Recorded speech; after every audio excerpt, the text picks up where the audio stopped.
saham itu instrumen yang punya kinerja lebih baik dibanding saham individualnya. Itu karena perusahaan yang ada di dalamnya adalah gabungan dari berbagai perusahaan. Indeks saham sendiri bisa digunakan untuk mengukur kinerja produk, investasi, dan pasar modal. Selain itu, setiap indeks bergerak mewakili saham-saham yang ada di dalamnya secara menyeluruh. Hai semuanya! Tahu nggak kalau trading indeks saham punya keunggulan yang nggak ada di saham biasanya, bahkan juga nggak ada di instrumen future lainnya loh. Sama kayak aset lainnya, indeks saham bisa menguat dan juga melemah. Tapi kalau harganya turun, indeks jauh lebih unggul dibanding saham biasanya loh. Kalau harga saham turun, apalagi sampai koreksi tajam, trader jadi susah buat ngapa-ngapain selain nunggu harga naik lagi. Ya, walaupun nanti ada beberapa saham yang bisa di short sell ya. Tapi kalau trading indeks saham, kita bisa gampang nih buy dan sell-nya. Nggak ada aturannya membatasi gimana kita bisa sell. Jadi nggak perlu khawatir deh nunggu antrian apalagi partial fill. Sama halnya forex dan komoditi, indeks saham bisa diperdagangkan dengan modal yang jauh lebih kecil dibanding nilai transaksinya.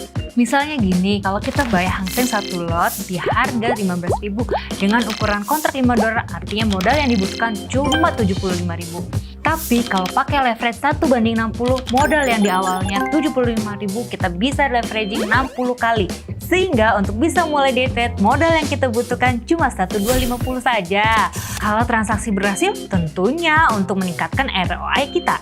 Nah, sekarang apa aja sih faktor yang menggerakkan harga indeks? Sama nggak ya kayak forex dan komoditas? Walaupun sama-sama ada aspek supply demand-nya, tapi ada juga loh faktor lain yang bisa mempengaruhi harga indeks saham. Pertama, earning.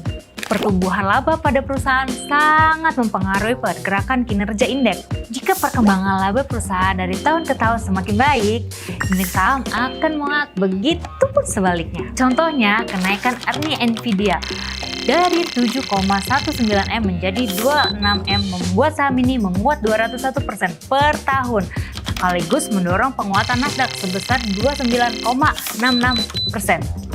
Yang kedua, ekonomi.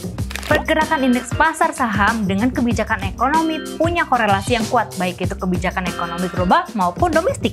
Misalnya, kebijakan moneter yang diambil bank sentral adalah menaikkan tingkat suku bunga untuk menekan laju inflasi. Dampaknya para investor akan bersikap risk off, di mana aliran uang akan mengalir ke money market yang dilihat minim risiko, namun memberikan imbal hasil yang menarik. Dengan begitu, indeks pasar saham akan sulit bergerak karena kekurangan likuiditas di market. Yang ketiga, politik. Kebijakan moneter maupun fiskal yang dibuat oleh partai ataupun pemimpin negara pasti berpengaruh terhadap perekonomian. Dan perekonomian pasti punya pengaruh besar terhadap pergerakan indeks saham. Ketika Donald Trump menjabat sebagai presiden di tahun 2017, beliau mengeluarkan kebijakan quantitative easing.